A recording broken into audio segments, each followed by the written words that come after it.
রাজধানীর Farmgate metro rail station এলাকায় bearing fade ফটে এক যুবক নিহত হয়েছেন। রোববার ২৬শে অক্টোবর দুপুরে এই দুর্ঘটনা ঘটে। নিহত যুবকের নাম মোহাম্মদ আবুল কালাম।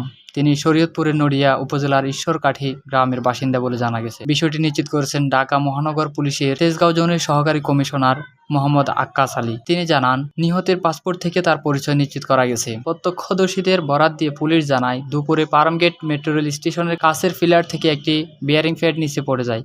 এতে ঘটনাস্থলে আবুল কালাম মারা যান।